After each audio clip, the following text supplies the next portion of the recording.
Assalamualaikum. Mari kita simak tausiah dari Ustadz Rifki Jakfar Thalib tentang perkara yang membuat Allah murka. Hadirin yang dirahmati dan diberkahi oleh Allah Subhanahu wa taala, di pagi hari ini kami akan menyampaikan satu hadis, dan hadis ini adalah hadis yang sahih.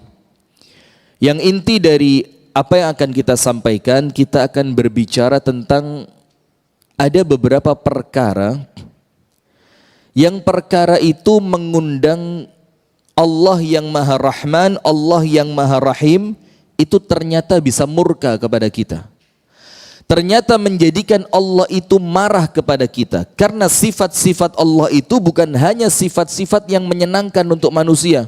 Rahman, Rahim, Ghafur, Wadud, Wahhab, Razzaq. Tapi Allah punya sifat-sifat yang sifat itu Allah munculkan itu untuk menakut-nakuti manusia. Agar kemudian mereka hidup di dunia ini penuh dengan apa? Kewaspadaan. Mereka hidup di dunia ini penuh dengan kehati-hatian. Maka dari situ makna takwa yang disampaikan oleh Amirul Mukminin Umar ibnul Khattab radhiyallahu taala anhu, ini perkara yang lazim, kita sudah tahu semua. Apa kata Umar? Taqwa itu antamshiya tariqas syauk. Kamu jalan di jalan yang penuh dengan duri. Jadi jalan kita ini isinya semuanya apa? Duri. Fa kaifa tata'u qadamak? Maka kalau Anda tahu jalan Anda penuh dengan duri, bagaimana kata Umar engkau akan meletakkan kakimu? Tentu lebih apa? Hati-hati, tidak tergesa-gesa, dan kita lihat betul ini jalan ada durinya apa enggak. Sehingga kita meletakkan kaki kita, ketika kita letakkan, apa yang terjadi?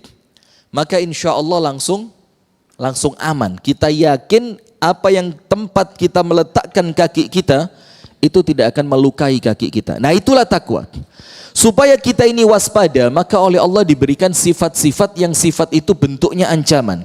Contohnya, syadidul azab. Sangat keras azabnya. Syadidul iqab, sangat keras hukumannya.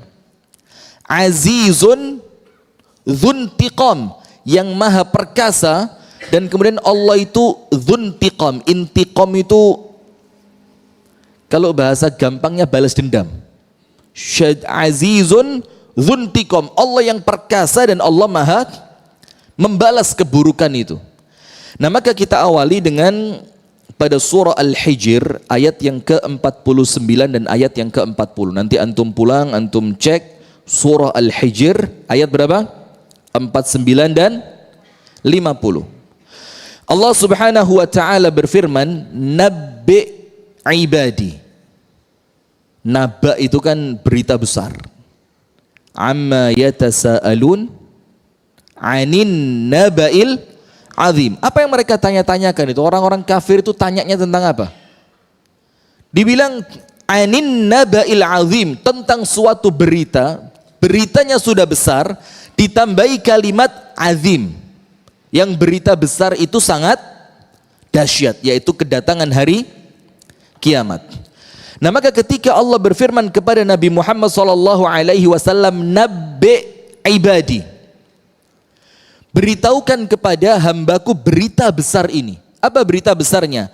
Anni, kata penegasan, sesungguhnya aku, yaitu Allah. Ditambahi ana, aku. Jadi semakin kuat ini. Anni, ana al-ghafurur rahim, yang maha mengampuni dan maha menyayangi. Tapi ternyata ayat ini adalah ayat yang tidak boleh berhenti sampai situ. Maka dalam ilmu qiraat itu kan ada berhenti di mana, ayat-ayat di mana yang kita tidak boleh berhenti, mana ayat yang enggak boleh rukuk duluan sebelum ayatnya sempurna, kan begitu. Nah, salah satunya ayat ini. Ketika Allah firmankan nabbi ibadi anni anal ghafurur rahim, ini belum sempurna. Beritahukan kepada hambaku berita yang sangat besar. Apa berita itu? Anni anal ghafurur rahim, aku adalah zat yang mengampuni, yang menyayangi. Tapi tidak berhenti sampai situ. Kalau berhenti sampai situ, Pak, itu justru Allah tidak adil. Tapi Allah menunjukkan hikmahnya, Allah tunjukkan keadilannya, Allah tunjukkan kesempurnaannya, ditambahi pada ayat yang ke-50, wa anna azabi huwal azabul alim. Ketika ngomong azab itu tidak ada penegasannya. Hanya sekedar Allah mengatakan wa anna azabi, dan sesungguhnya azabku, huwal azabul alim, itulah azab yang sangat pedih. Jadi Allah ini memberikan kepada kita iming-iming ampunan dan rahmatnya, tapi Allah juga menakut-nakuti kita dengan azabnya yang sangat pedih. Maka ada kitab hadis, itu judulnya At-Targhib wa Tarhib. Targhib itu motivasi untuk melakukan suatu amalan, maka isinya apa? Fadhail, fadilah, keutamaan jalan ke masjid, keutamaan bersedekah, keutamaan menyembunyikan kebaikan, keutamaan menjauhi manusia yang tidak baik, itu keutamaan. Tapi bukan cuma targhib, tapi apa? Tarhib. Tarhib itu apa? Mewanti-wanti, menakut-nakuti manusia, mengancam manusia agar mereka tidak melakukan sesuatu.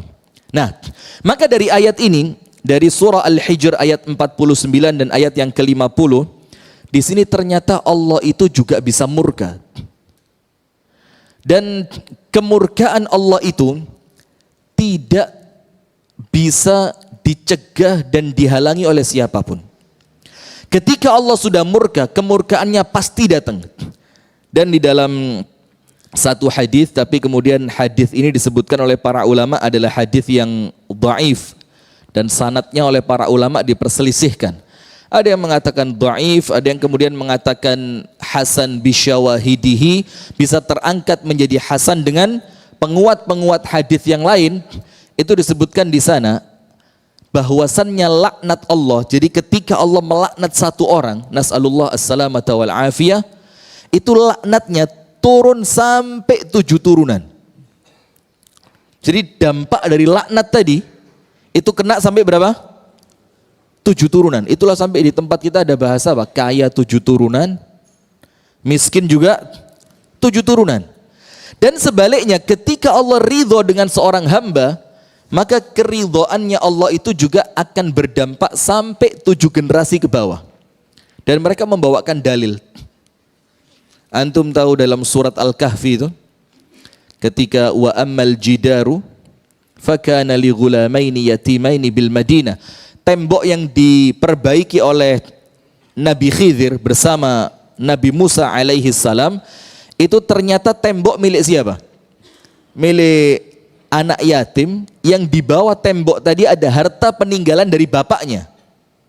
Dan bapaknya ini dikatakan dalam Al-Quran wa kana abuhuma salihah, yang menjadikan Allah menyelamatkan hartanya anak yatim tadi itu karena dahulu bapak mereka adalah bapak yang soleh. Disebutkan oleh Ibnu Katsir, ternyata bapak ini bukan bapaknya langsung, tapi kakek ke-9. Kakek keberapa? Kakeknya dia yang ke-9. Jadi karena kesolihan kakek yang ke-9, itu kebaikannya turun sampai cucu atau generasinya yang ke-9. Nah, maka dengan itu kesolihan orang tua itu ya sangat besar pengaruhnya untuk anak. Begitu pula kemaksiatannya orang tua, pengaruhnya juga begitu besar. Nah, sekarang saya bacakan hadisnya. Kalau kita mau ambil kesimpulan, ada 3 dosa besar yang paling cepat mengundang kemurkaan Allah. Dan ini disebutkan oleh banyak para ulama, termasuk di dalamnya Al-Imam Az-Zahabi dan yang lainnya. Ada 3 dosa besar yang paling cepat narik apa? Murkanya Allah. Nomor 1, asyirku billah, kesyirikan. Jadi kalau jelas mereka itu orang-orang non-Islam, itu udah jelas, biarin udah. Nggak ada urusan antara kita dengan mereka terhadap kemaksiatannya. Kemaksiatannya terhadap Allah yaitu ketika mereka menyembah selain Allah. Nah, tapi kalau namanya syirik, itu menduakan Allah, berarti aslinya orang itu Islam, aslinya orang itu mengaku muslim, mukmin, tapi kemudian ketika dia beribadah kepada Allah, plus dia juga mengibadahi selain Allah. Nah, yang nomor satu kesyirikan. Ini yang paling cepat mendatangkan murka dari Allah. Maka kita nggak usah ambil contoh jauh-jauh ya, di negara kita aja. Tahun berapa saya juga lupa. Itu yang ingat gak tragedi tsunami Palu? Tahun berapa Palu itu, tsunami Palu itu? Berapa? 2018 ya? Berarti belum terlalu lama ya? Jadi setahun percis setelah tragedi Palu kami diundang ke sana. Jadi peringatan setahun tsunami Palu. Kemudian para dai yang diundang itu diajak keliling ke tempat yang tahun lalu terjadi tsunami dan terjadi likuifasi. Diajak kita keliling bawa mobil masing-masing gitu, terus ada guide-nya ditunjukin. Ustadz tahu enggak? Ini tempat yang waktu itu tsunami Ustadz. Di sini sumber keluarnya air. Antum tahu ternyata lautnya apa? Enggak ada ombaknya, kayak kolam renang. Kayak kolam renang. Karena dia tertutup dengan gunung. Jadi sebelah sini gunung, belakangnya gunung. Sehingga tidak ada ombak laut bisa masuk ke sana. Tenangnya kayak kolam renang. Tapi karena kuasa Allah bisa terjadi apa? Tsunami. Terus jalan nggak berapa jauh? Kira-kira 300 meter apa 500 meter gitu. Ditunjukin foto. Ah ini Ustadz ini foto ini. Kita sekarang berdiri di tempat yang dulunya kampung seperti di foto ini. Ini foto kampung yang kita sekarang berdiri Ustadz. Dan sekarang Pak, kayak lapangan. Tidak ada satupun rumah. Dalam keadaan tanahnya, tidak ada lunak-lunaknya, tidak ada. Tapi ketika Allah kuasa itu tanah bisa langsung kayak air, itu rumah di atasnya tenggelam. Masuk ke dalam. Setelah semuanya tenggelam, itu tanah kayak berbalik. Langsung tiba-tiba muncul lagi tanah di atasnya. Seret, selesai urusan. Dan kata guide-nya apa? Tapi Ustadz, kami merasa pantas kalau Allah begitukan. Coba, ini warga asli nih. Dibilang apa? Pantas. Kenapa? Di sepanjang bibir pantai ini tempat orang maksiat. Dan di tempat ini sudah beberapa tahun itu terjadi setiap tahunnya itu kalau dalam bahasa Jawa semacam larung sajen. Dan itu kambing yang mereka buang. Jadi kambing mereka bawa ke tengah, bukan ke tengah ya. Dari bibir lautan mereka bawa sedikit masuk ke laut. Kemudian ceritanya mereka itu mau dimakankan ke buaya. Pernah baca nggak ceritanya itu? Dan itu saya dengar langsung dari guide-nya dan orang asli Palu. Maka kesyirikan ini menurut para ulama adalah sebab terbesar munculnya kemurkaan Allah. Karena apa? Karena Allah tidak ridho Allah itu disekutukan. Nah yang kedua, al-fawahish. Fawahish itu lebih dekat maknanya kepada perzinaan. Nah sekarang zina ini kalau kita ngomong zina, na'udzubillah min syarri dzalik. Itu sudah hampir merata di semua tempat. Dengan kemajuan teknologi yang ada, dengan aplikasi-aplikasi yang ada, dengan masyarakat yang semakin apa? Terbuka, masyarakat yang semakin apatis. Mereka nggak peduli tetangga sebelahnya mau zina, mau masukin perempuan, mau masukin laki, mereka nggak peduli. Padahal al-fahisha atau al-fawahish itu perkara yang paling cepat mengundang murkanya Allah dan azabnya Allah. Dan yang ketiga apa? Az-zulm, kezoliman. Dan zolim di sini dikatakan oleh para ulama yang paling berat dua. Kezoliman pada urusan tanah. Tanah itu apa ya? Nyaplok tanahnya orang. Ngambil tanahnya orang. Tanah tidak bertuan. Atau kemudian ada orang yang punya tapi orang yang gak ngerti bagaimana ngurus itu surat tanah. Kemudian dicaplok, diambil. Dan yang kedua, al-irth. Kezoliman pada urusan waris. Jadi 3 perkara ini yang paling cepat mengundang apa? Murkanya Allah. Nah sekarang kita baca hadisnya. Hadis ini disebutkan oleh Akhbarana Abul Hasan Muhammad ibnu Muhammad الشيرازي أخبرنا زاهد بن أحمد أخبرنا أبو إسحاق الهاشمي أخبرنا أبو مصعب عن مالك عن سهيل ابن أبي صالح عن أبيه عن أبي هريرة. Jadi perawi terakhirnya siapa? Abu Hurairah radhiyallahu taala anhu.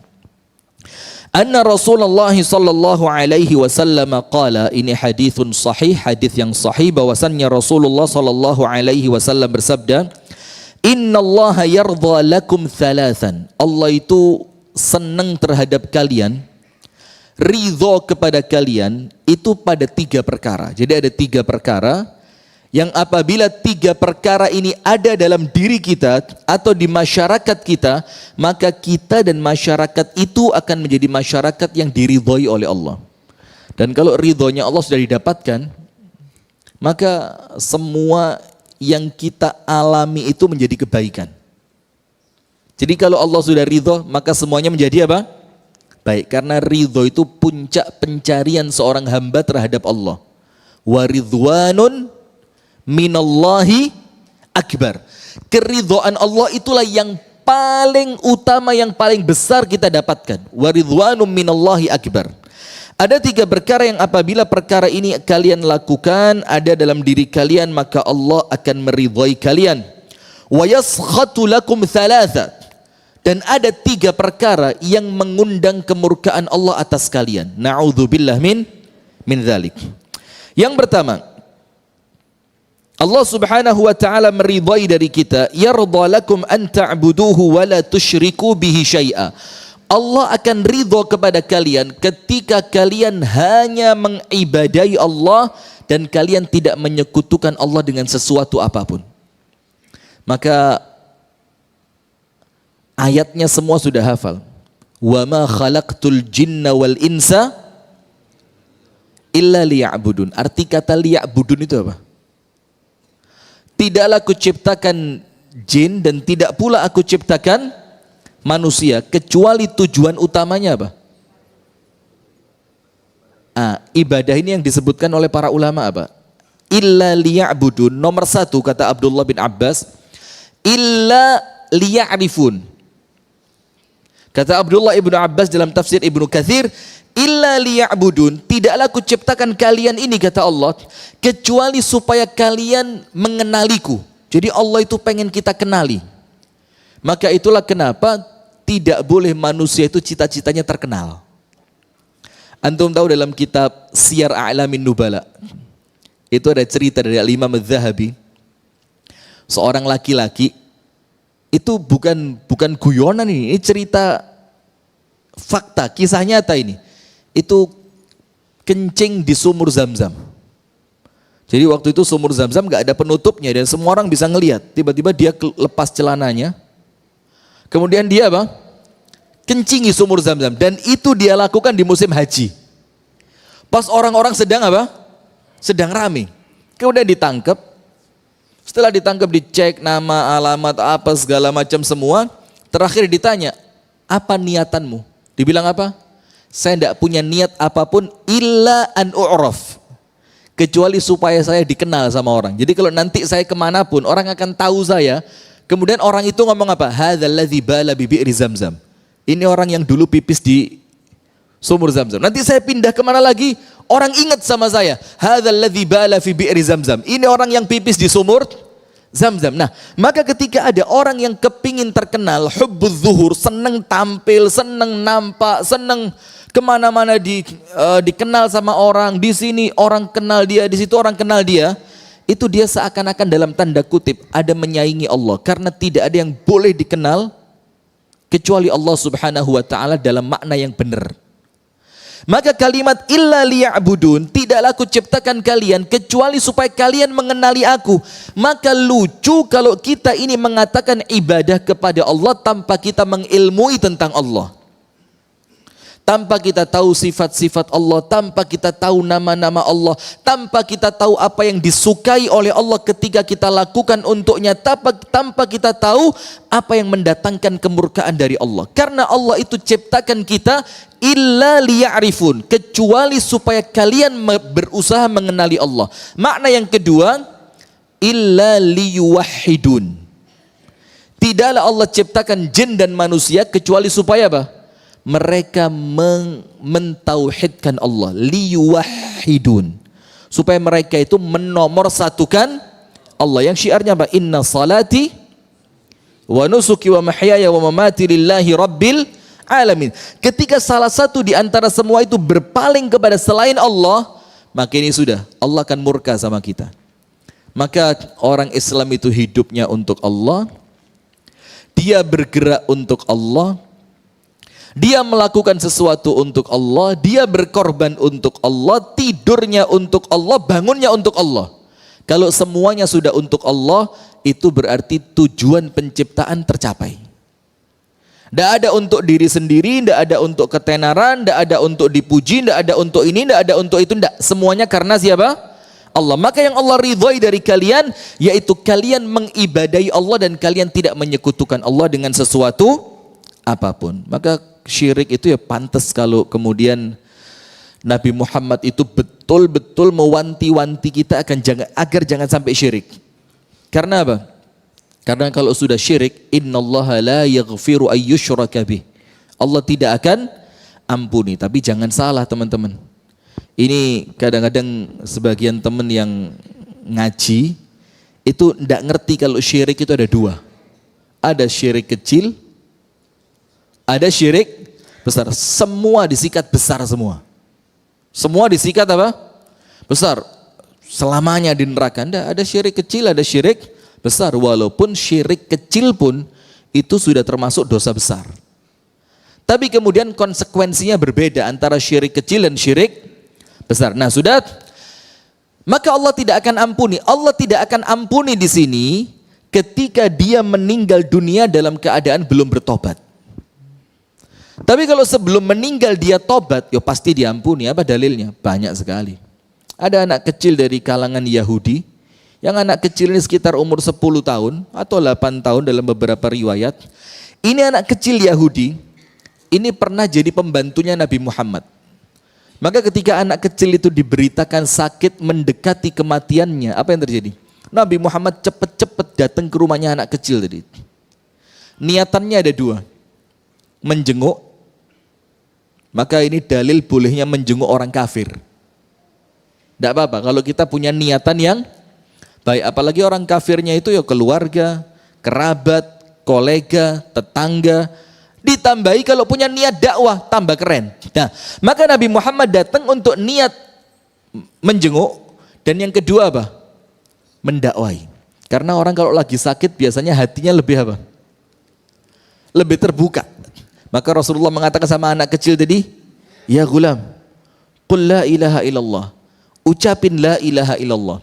Terus anak kecil tadi ngelihat ke bapaknya. Setelah dia ngelihat ke bapaknya, apa bapaknya bilang? Ati' Abul Qasim. Nurut aja sama Abul Qasim, yaitu Nabi Muhammad. Kemudian anak itu mengucapkan syahadat. Tidak lama itu anak meninggal. Nabi Muhammad keluar dalam keadaan menangis bahagia. Terus Nabi Muhammad mengangkat wajahnya ke arah langit, mengucapkan apa? Alhamdulillahilladzi najjahu bi minan nar. Segala puji bagi Allah yang telah menyelamatkan anak kecil itu dengan dakwahku dari api neraka. Nah, maka ini di penghujung umurnya ini. Tapi sama Allah diampuni. Dan banyak cerita yang lain. Antum tahu satu orang laki-laki dari kalangan sahabat, Abu Hurairah mengatakan tentang orang itu apa? Ahlul jannah lam yasjud lillahi sajdah. Penghuni surga yang tidak pernah sujud sekalipun. Ya apa ini? Masuk surga tapi tidak pernah sujud. Apalagi yang sering sujud begini, insya Allah surga, amin insya Allah. Dan kalau antum ini wajah-wajah bi ghairi hisab wala azab. Tidak pakai dihisab, tidak pakai diazab ini. Amin insya Allah, yang yakin gitu loh ya. Husnudzon, karena Allah itu senantiasa apa? Sama dengan prasangka hambanya. Ternyata laki-laki tadi baru masuk Islam, ada panggilan jihad, nggak sempat sholat, nggak sempat puasa, tiba-tiba berangkat perang. Ternyata Allah takdirkan dia apa? Mati syahid. Maka dibilang ahlul jannah lam yasjud lillahi sajdah. Penghuni surga tapi tidak pernah sujud. Nah, sudah. Maka karena syirik tadi tidak bisa diampuni, ini perkara paling berat ini. Perkara paling berat. Sementara dosa yang lain dalam akidah ahlu sunnah wal jamaah, mau besar mau kecil, itu dibilang apa? Tahtal masyiah. Tahtal masyiah itu tergantung apa yang Allah kehendaki untuk dia. Kalau Allah mau ampuni, Allah ampuni. Bisa apa enggak? Dengan sangat bisa. Dan ketika Allah memunculkan keadilannya, maka dia akan diazab di dalam api neraka sesuai dengan kadar dosanya. Yang kedua, wa an ta'tasimu bihablillahi jami'a. Yang Allah ridhoi apa? Kalian berpegang teguh dengan agama Allah. Jadi hablullah yang kita disuruh berpegang teguh itu apa? Dinul Islam, bukan kelompok, bukan masjid, bukan apapun. Tapi apa? Dinul Islam. Antum buka kitab tafsirnya, kata-kata wa'tasimu bihablillahi jami'an wa la tafarraqu. Itu perintah untuk berpegang teguh, Pak. Itu berpegang teguh bidinillahil Islam. Dengan agama Allah, yaitu agama Islam. Nah, maka agama Islam ini hakikatnya menyatukan. Karena siapapun yang masih dalam lingkaran agama Islam, maka dia sama kita saudaraan. Cuma sayangnya sekarang ada kriteria tambahan sehingga kita bisa bersaudara. Kalau bentuk pecinya sama, warna gamisnya sama, kalau sudah enggak kayaknya bukan saudara gitu loh. Nah sekarang malah jadi lucu, sementara Allah itu mengatakan wa'tasimu bihablillahi jami'a. Islam itulah yang menyatukan kita ini. Dan sekarang bahayanya, Pak, maaf ya, kita ini memang tidak mengkafirkan. Tapi secara tidak sadar, kita menganggap orang lain tidak pantas masuk surga, itu aja. Ya mirip-mirip saja nih. Mirip. Jadi begini, banyak orang ketika melakukan sesuatu yang kita anggap pelanggaran, pelanggaran. Kemudian seakan-akan langsung kita katakan orang itu, oh kok gini ya? Masa model gitu pengen masuk surga? Masa mengingkari sunnah Nabi bisa masuk surga? Padahal selama apa yang dia lakukan tidak mengeluarkan dia dari Islam, maka masih pantas dia masuk surga. Karena orang itu selama dia tidak musyrik, selama dia tidak kafir, ending ceritanya adalah surga. Bener apa enggak? Dalilnya banyak. Ada sampai cerita tentang syafaat terakhir yang Allah berikan. Jadi syafaatnya Nabi sudah habis, syafaatnya para syuhada sudah habis, syafaatnya anak-anak soleh sudah, pokok entek, habis semua syafaat, bahkan syafaatnya malaikat. Terakhir apa? Syafaat dari Allah Ta'ala. Maka Allah Ta'ala itu dalam satu riwayat, tanpa kita menyamakan antara Allah dengan makhluknya. Karena kalau ngomong tentang sifat dan zatnya Allah ini sensitif, Pak. Sensitif betul. Imma Asy'ari wa imma Athari. Yang faham-faham, yang tidak faham ya sudah tidak apa-apa. Imma Asy'ari wa imma Athari. Sudah, maka ini sensitif. Sudah. Apa yang terjadi? Allah Ta'ala memasukkan tangannya ke dalam api neraka. Ini hadisnya Bukhari Muslim. Saya tidak berani mencontohkan masuknya tangan, karena nanti dibilang, waduh, ini seakan-akan tangannya Allah kayak tangannya Ustadz. Enggak ada. Allah masukkan tangannya, kemudian apa? Allah itu memberikan satu qabdhah. Qabdhah itu satu bahasa Indonesianya? Cakupan, satu genggaman. Allah langsung buka, Allah genggam satu begini, lalu sama Allah dikeluarin lagi. Dan ini syafaat yang Allah berikan, itu yang paling banyak di antara syafaatnya Nabi, di antara syafaatnya malaikat, di antara syafaatnya orang yang mati syahid, di antara syafaatnya 70.000 yang bisa masuk surga tanpa hisab, tanpa azab. Dan yang Allah angkat siapa? Orang-orang yang masih tersisa di neraka, dalam keadaan di dalam hati mereka ada setitik keimanan. Setitik. Bahkan tidak pernah ibadah. Terus kita mau katakan, tidak pantas masuk surga. Lu antum siapa? Nah sementara selama amalan mereka itu tidak menjadikan mereka keluar dari Islam, masih saudara, apapun yang terjadi. Cuma tentu saudara itu kan kadarnya berbeda ya. Ada yang haknya besar, ada yang haknya kecil, ada yang penting kita ucapkan salam, ada yang penting asal kenal. Nah itu yang Allah minta dari kita. Anta'tasimu bihablillahi jami'a. Allah minta, Allah ridho dari kita kalau kita ini saling bersatu antar umat Islam. Bihablillah, di dalam ikatan agama Islam. Maka mohon maaf ya, ada sebagian, saya dulu, keluarga kami itu zaman dulu, awal-awal saya masuk SMA di pesantren waktu itu di keluarga kami itu zaman itu dari orang yang sama sekali tidak ngerti agama, wes pokok urusannya rumah pasar, rumah pasar, rumah pasar. Bahkan anak itu wes yang penting mau sekolah, nanti kalau tidak mau sekolah dikasih modal suruh kerja, tidak dimarahin. Nanti kalau sudah kerjanya bagus dinikahin, itu zaman itu, sekitar tahun awal-awal 2000-an. Maka waktu itu ada salah satu tokoh Jama'atut Tabligh, sudah terserah tentang apa, tentang mereka ya, yang masuk ke kota Batu, walhasil merubah segalanya. Berubah, yang awalnya pasar sekarang masjid. Sampai istri-istri mereka mulai khawatirin, waduh kok jadi masjid terus ini? Ya apa kalau pengen rekreasi ke Bali, tidak ada uang ini. Nah itu subhanallah apa yang terjadi hadirin. Itu teman-teman dari Jama'atut Tabligh, terlepas antum sepakat apa enggak, ini enggak ada paksa-paksaan di sini ya. Itu kalau ketuk rumahnya orang untuk ngajak sholat, kalimat pertamanya apa? Ada yang pernah tahu enggak? Atau jangan-jangan masih ada yang di antara kita masih itu ketuk rumahnya orang, tek tek tek. Dibuka sama orangnya, Assalamualaikum. Kita terikat dengan kalimat La ilaha illallah. Jadi langsung digetak begitu orang, digetak begitu. Jadi kita ini terikat dengan kalimat La ilaha illallah, maka saya punya kewajiban ngajak Anda untuk kebaikan. Dan kebaikan yang terbaik adalah sholat. Nanti ba'dal maghrib di masjid ada bayan. Datang ya, coba. Pernah kita begitu? Padahal yang diketok ini rumahnya orang yang dia nggak kenal. Dan di kampung itu dia tamu. Tapi ya Masya Allah, maka semua itu ada kekurangan, ada kelebihan. Tugas kita apa? Mengapresiasi kelebihannya dan menutupi. Itu orang Islam. Bukan membuka kekurangannya, menutupi kebaikannya. Ini penyakit kita sekarang. Jadi kalau sudah tidak cocok, semuanya jelek. Kalau sudah cocok, hatta jelek dibilang, dicari uzurnya. Oh antum tidak kenal ya akhi, anak kenal sama dia ya akhi. Maksudnya nggak begitu, cocok.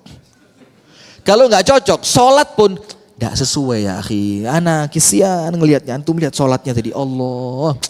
Itu sholat tapi masuk neraka model begitu itu akhi, nggak cocok sudah. Nah maka yang Allah minta apa? Anta'tasimu bihablillahi jami'. Allah kepingin kita ini rukun di dalam ikatan agama Islam. Dan yang ketiga, wa antunasihu min man wallallahu amrakum, untuk menasehati orang-orang yang Allah jadikan pemimpin kalian. Dinasehati, bukan didiamkan. Ingat, bukan apa? Didiamkan, tapi apa? Menasihati. Ad-din an-nasiha. Antum tahu enggak? Ad-din an-nasiha. Itu kan hadis sahih. Agama itu apa? Sama persis teks hadis ini secara ilmu bahasa Arab dengan al-hajju Arafah. Rukun terbesarnya haji itu apa? Wukuf di Arafah. Semua ritual haji boleh diwakilkan, dan kalaupun ditinggalkan tidak menjadikan hajinya batal kecuali nanti membayar kafarah atau ada dendanya, gitu aja kan? Kecuali wukuf. Kalau orang haji semua diikuti kecuali wukuf di Arafah, dia masuk Arafah setelah terbit, setelah tenggelam matahari, tidak bisa diganti. Hajinya pasti batal, plus kewajiban mengulang tahun depan. Coba, plus kewajiban apa? Mengulang tahun depan. Nah, kata-kata al-hajju Arafah, intinya haji itu adalah wukuf di Arafah.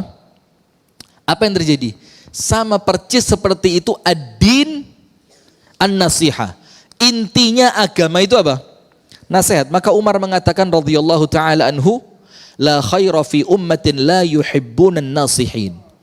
Tidak ada baiknya sedikit pun orang yang tidak cinta nasihat. Orang yang tidak cinta nasihat itu ya tidak gemar memberi nasihat atau enggan menerima nasihat, itu tidak ada baiknya. Tidak ada baiknya. Nah, ini 3 perkara yang menjadikan Allah ridho sama kita. Nomor 1, Allah ridho kalau kita ibadah hanya kepada Allah dan kita tidak melakukan syirik. Berarti apa yang Allah murkai? Ya sebaliknya.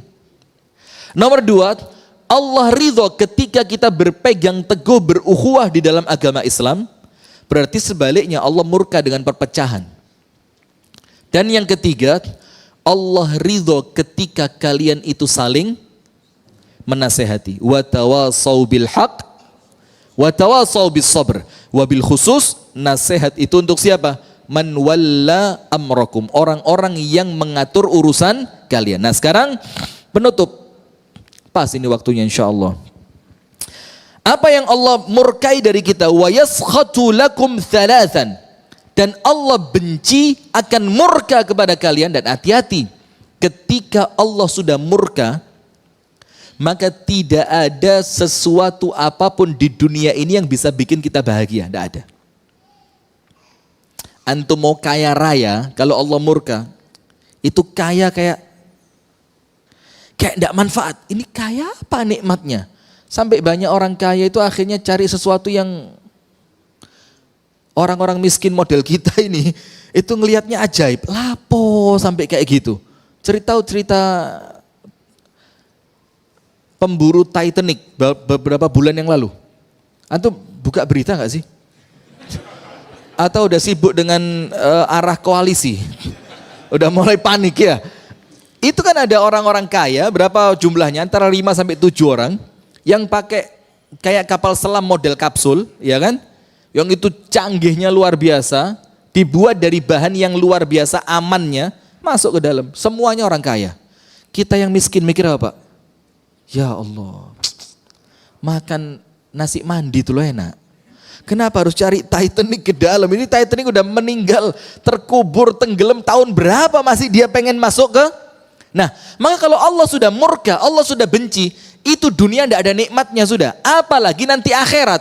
Antum tahu kisahnya Al-Imam Ibnu Hajar Al-Asqalani bersama tukang minyak dari kalangan Yahudi, tahu? Jadi Ibnu Hajar itu kan perawi hadis. Beliau seorang ulama ahli hadis yang luar biasa. Dan kitab-kitabnya kan Masya Allah luar biasa. Salah satunya apa? Bulughul Maram, kemudian Syarah Sahih Bukhari, Fathul Bari, macam-macam. Sudah. Ibnu Hajar ini orang paling kaya di zamannya. Orang paling kaya. Pakaiannya itu pakaian sekelas raja. Kudanya itu kuda yang tidak mungkin dipakai kecuali oleh raja. Makanannya tidak enak. Contoh yang lain ya, Imam Hasan Al-Basri itu orang paling zuhud di zamannya, tapi makanannya tidak enak. Jadi zuhud itu bukan masalah makan gak enak, itu nasib aja sebenarnya. Nah, Imam Hasan Basri ditanya, ya Imam, anta azhadun nas fi hadzal asr. Kamu ini orang paling zuhud di zaman kami, tapi makananmu falludhaj. Falludhaj itu makanannya orang Arab yang apa? Kalau orang Bali yang paling top apa? Apa kalau di Bali apa? Pelecing. Jangan, antum menjerumuskan kayaknya. Nanti makan siang Anda minta pelencing, ternyata la haula wala quwata illa billah. Nah, sudah apa yang terjadi? Apa kata Imam Hasan Basri? Orang zuhud itu orang yang memanfaatkan apa yang Allah beri untuk apa yang Allah cintai. Itu orang zuhud. Maka ketika Allah beri kepada saya kenikmatan harta, Allah akan cinta kalau nikmat itu muncul dalam diri saya makan. Terus Imam Hasan Basri ngasih contoh, termasuk kebodohan orang yang menganggap dirinya zuhud.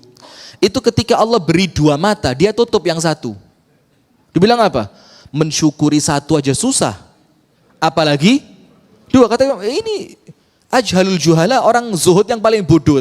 Orang zuhud itu bukan meninggalkan apa yang Allah beri, tapi menggunakan apa yang Allah beri untuk apa yang Allah cintai. Itu orang zuhud. Jadi bukan untuk kecintaan dirinya, sekedar beli ini, beli itu, rekreasi ke sana, enggak, tapi menjadikan Allah cinta dengan apa yang Allah berikan kepada kita. Nah sudah, maka Imam Ibnu Hajar tadi naik kuda bagus, pakaiannya bagus, semuanya bagus. Ada tukang minyak Yahudi, pakaiannya kotor, namanya angkat-angkat minyak kan, pakaiannya kotor, mukanya lusuh segala macam. Ketika dia angkat minyak, Imam Ibnu Hajar lewat dengan kudanya yang mewah, dibilang, ya Imam al-Muslimin, imamnya orang Islam. Ma anta bihadithi nabiyyika ad-dunya sijnul mu'min wa jannatul kafir. Di mana posisi kamu? Dari hadisnya nabimu, yang nabimu mengatakan dunia ini penjaranya orang beriman, surganya orang kafir.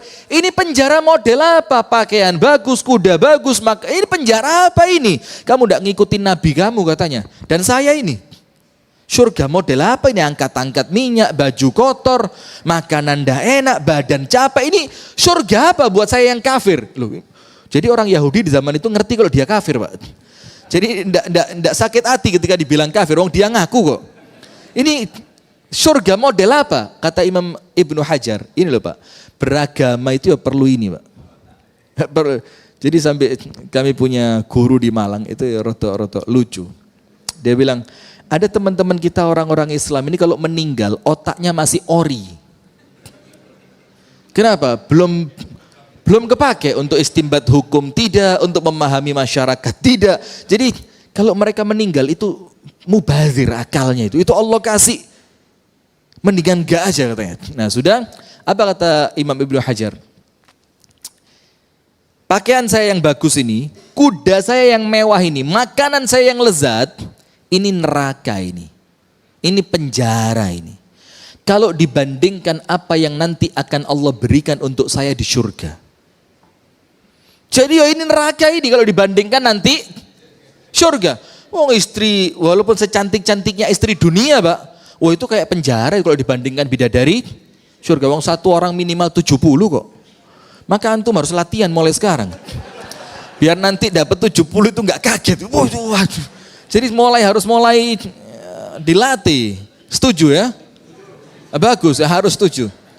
Ibu-ibu mumpung nggak kelihatan ini, nggak tahu ada apa enggak. Sudah. Sementara kamu, kata Ibnu Hajar, minyak yang kamu angkat, baju kotor yang kamu pakai, repotnya kehidupan yang kamu rasakan, susahnya makanan yang kamu harus cari, ini surga ini. Dibandingkan nanti kalau kamu masuk neraka. Mikir Yahudi tadi, waduh katanya dia, ini neraka dunia plus neraka akhirat, was mendingan neraka dunia surga akhirat kata dia. Dan antum cek riwayatnya, itu orang akhirnya masuk Islam. Itu orang akhirnya apa? Masuk Islam. Nah, maka Allah membenci dari kita itu apa? Wa yaskhatu lakum qila wa qala. Ini hati-hati. Dan sekarang qila wa qala ini munculnya di kalangan penuntut ilmu. Qila wa qala. Apa qila wa qala itu? Kalau bahasa Indonesianya kabar burung. Tidak jelas sumbernya. Kalaupun sumbernya jelas, orangnya tidak terpercaya. Kalaupun sumbernya jelas, orangnya terpercaya, beritanya tidak mendatangkan manfaat. Itu namanya qila wa qala. Itu Allah benci banget. Bisa menjadikan kita murka. Maka sampai dari zaman salaf Pak, ada beberapa perkara yang paling mereka takutkan. Salah satunya apa? Naqlul khabar an muslim. Memindahkan berita tentang orang Islam. Itu kalau zaman salaf Pak, diam mereka. Tanya, sami'tul khabar an fulan, kamu dengar berita tentang si fulan enggak? Dibilang, ma sami'tu ayya syai'. Saya enggak dengar apapun. Kenapa? Ini yang kita mau pindahkan berita tentang orang Islam yang nanti pertanggungjawaban di hadapan Allahnya berat. Maka paling aman apa? Man somata naja. Orang yang diem, itulah orang yang selamat.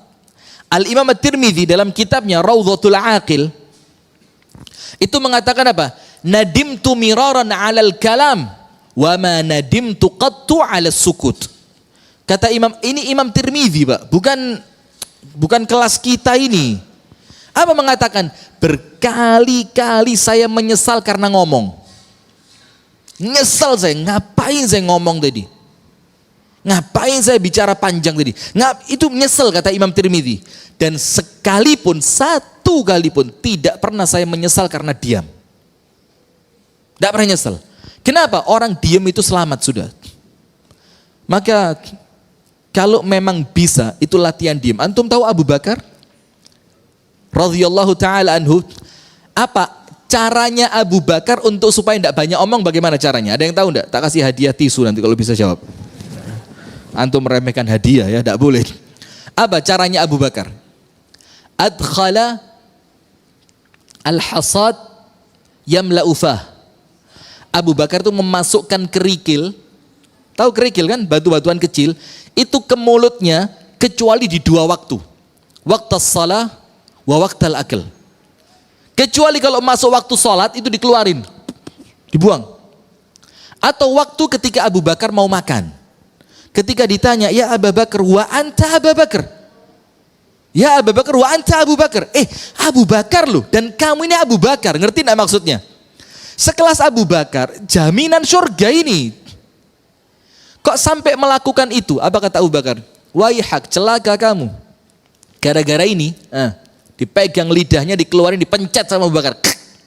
Gara-gara ini, itu orang masuk neraka dalam keadaan dimurkai sama Allah. Antum tahu dalam hadis An-Nawawi, wa innar rajula la yatakallamu bil kalimati min sakhatillah la yulqi laha balan fayuhwa fi jahannam 70 kharifa. Ada satu orang ngomong, satu omongan, yang ternyata omongan itu adalah omongan yang memunculkan murkanya Allah. Tapi apa? Dia nggak pikir sedikit pun, nggak dipikir omongan itu. Bahkan setelah dia ngomong, dia lupa pernah ngomong itu. Apa yang terjadi? Fayuhwa fi jahannam 70 kharifa. Allah tenggelamkan dalam neraka 70 tahun. Berapa? 70 tahun. Nah, sementara penuntut ilmu sekarang, Pak, waduh, komentarnya pahit. Ustadz siapa? Ustadz Fulan. Oh, taqillah ya akhi. Antum mendingan di rumah daripada ngaji ya akhi. Tidur itu untuk antum lebih afdol. Bahkan kemarin saya sudah lama berlepas diri dari dunia medsos ini. Tidak kuat kepala saya. Baca komentar itu kepikiran sampai 3 hari, 4 hari. Waduh, ngeluh saya. Sudah dikirimi temen di WA. Ada satu komentar. Yo namanya yo nama Islami. Ketika teman-teman cek akunnya yo postingannya postingan dakwah. Tulisannya apa? Dia nulis status di Facebooknya dia. Lebih bagus berzina 36 kali. Ada kata 36-nya loh Pak. Enggak tahu 36 ini yang dia lakukan atau enggak tahu saya. Lebih bagus berzina 36 kali daripada menghadiri maulid Nabi. Jadi subhanallah, sampai separah itu lisannya penuntut ilmu sekarang. Cocok, tidak cocok, itu hak siapapun, betul apa enggak? Tapi kemudian menggunakan lisan untuk menyakiti orang yang kita tidak cocok, bisa jadi menjadikan kita dimurkai sama Allah. Nah maka yang Allah benci apa? Ini mendatangkan murkanya Allah. Qila wa qala. Dengar enggak katanya ini? Ana bukan cuma dengar. Ana di tempat waktu itu. Coba, lebih panas lagi ini. Tahu enggak katanya si Fulan ini kemarin ketahuan istrinya kalau dia nikah lagi. Bukan cuma ketahuan, ana saksinya kok. Coba. Jadi ketika ada berita semodel itu, dia tidak berusaha menahannya. Maka salah satu ucapan, saya lupa, Abdullah bin Al-Mubarak atau Al-Imam Al-Hasan Al-Basri atau Al-Fudail bin Iyad. Di antara 3 itu mengatakan apa? Qalbul mu'min kuburul asrar. Hatinya orang beriman itu kuburannya rahasia. Jadi kalau ada rahasia dia dengar, itu hatinya dia jadi kuburannya. Tidak akan dibongkar sama dia. Jadi itu menurut mereka salah satu ciri orang beriman. Lisannya tidak gampang memindah berita. Sementara antum tahu enggak? Man hadatha bikulli ma sami'a kafa bil mar'i kadhiba. Cukuplah seseorang itu dikatakan pendusta. Kapan? Ketika dia senantiasa memindahkan apapun yang dia dengar. Itu kata Rasulullah apa? Pendusta. Nah maka sekarang kita hati-hati biar Allah tidak murka. Jadikan telinga kita, mata kita, lisan kita itu akhir dari semua cerita jelek. Kalau antum tidak kuat, mendingan nggak dengar. Daripada tidak kuat untuk apa? Menahan ucapan. Wes mendingan diem. Bagaimana caranya? Luzumul bait, jangan banyak kumpul orang. Maka sampai banyak para ulama sekarang mengatakan hadza zamanu luzumil bait. Ini zamannya tinggal di rumah. Karena apa? Keluar itu mesti maksiat. Entah mata, entah telinga, entah lisan. Yang kedua, wa idha'atul mal. Idha'atul mal apa? Menyia-nyiakan harta. Sekarang begini, apa bedanya israf dengan tabdzir? Israf itu apa israf itu? Israf itu berlebihan. Kalau mubadzir apa? Apa mubadzir? Menyia-nyiakan. Sia-sia. Lah. Antum buka dalam kitab-kitab bahasa Arab, tabdzir itu menghabiskan harta untuk perkara yang haram. Walaupun 500 rupiah. Kalau 500 itu untuk yang haram, itu namanya mubadzir. Atau yang makruh. Maka misalkan antum pakai pendapat yang rokok itu makruh. Katakan antum pakai pendapat yang apa? Rokok itu makruh. Maka beli rokok walaupun cuma 2.000 rupiah itu mubazir. Ustaz cuma 2.000 kok mubazir? Bukan masalah berapa jumlahnya, tapi uang tadi digunakan untuk apa? Itu mubazir. Tapi kalau israf itu menggunakan dalam perkara yang mubah, tapi dalam jumlah yang lebih, melampaui kebutuhan. Contohnya, beli rumah sampai 17. Dalam keadaan bukan untuk aset, bukan untuk bisnis. Ya semalam pindah 17 rumah. Nanti jam 7 malam sampai jam 8 di rumah yang sini, jam 8 sampai jam 9 di rumah sini. Itu insya Allah dilakukan sebulan stroke itu. Kaya, itu namanya berlebihan. Nah sementara yang Allah murkai, idha'atul mal. Kita punya duit, tapi duit itu habisnya dalam keadaan tidak sadar kita. Kok habis ya? Itu idha'atul mal. Itu yang mendatangkan murka dari Allah. Dan yang terakhir, wa kathratus su'al, banyak bertanya. Ana kasih satu ini penutup sudah pas ini waktunya syuruk. Salah satu yang menjadi musibah penuntut ilmu sekarang, Pak, dia bertanya tidak pada levelnya.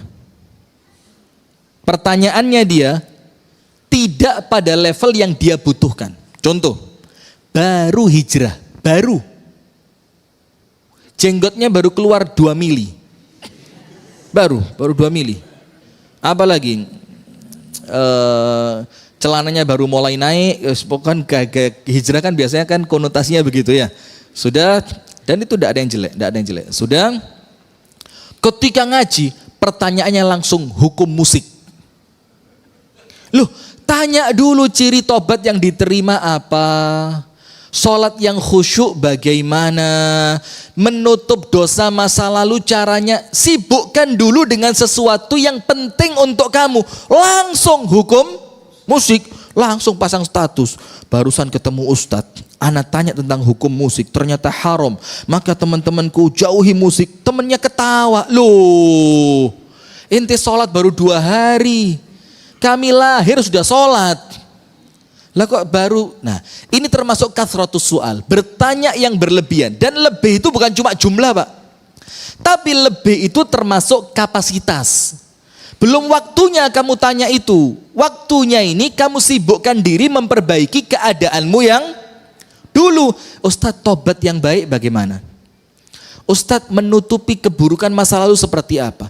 Ustadz, mengejar ketertinggalan dari orang lain bagaimana? Itu pertanyaannya orang yang baru hijrah.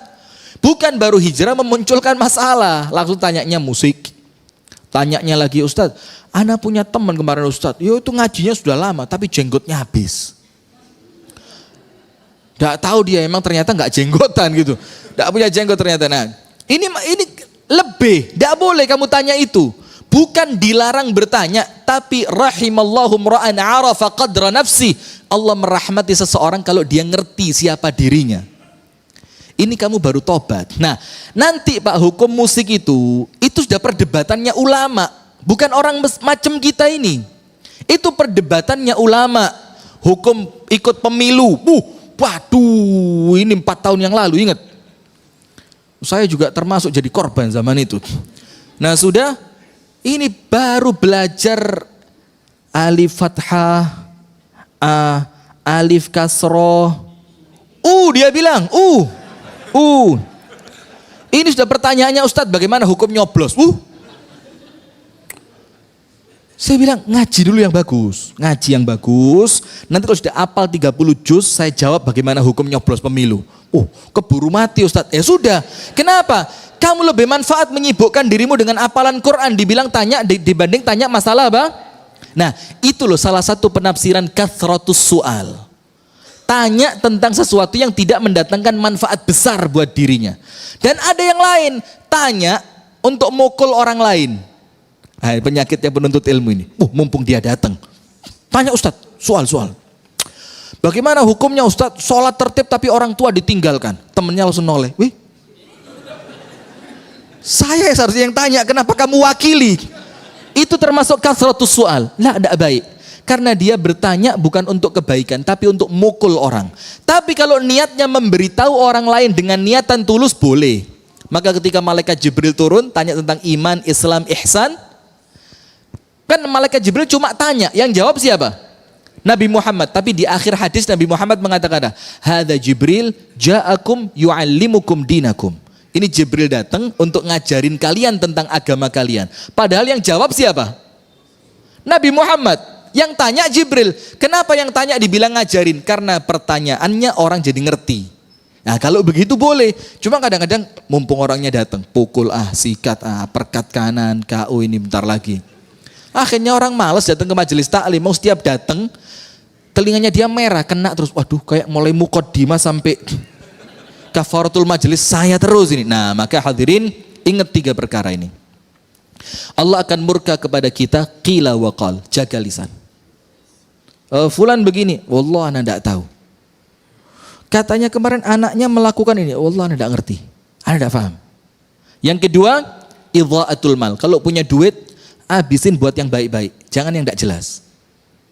Karena uang itu ditanya dapatnya dan keluarnya. Betul enggak? Yang ketiga, wa kathratus su'al, banyak bertanya. Karena kata Imam Ghazali ada penyakit tanya tapi ndak amal. Itu penyakit kata Imam Ghazali. Pertanyaannya paling kritis tapi amalnya paling minim. Barakallahu fikum. Itu yang dapat kami sampaikan. Semoga ada manfaatnya. Kurang lebihnya saya mohon maaf. Hadanallahu wa iyyakum ajma'in. Subhanakallahumma wa bihamdika asyhadu an la ilaha illa anta astaghfiruka wa atubu ilaik. Assalamualaikum warahmatullahi wabarakatuh.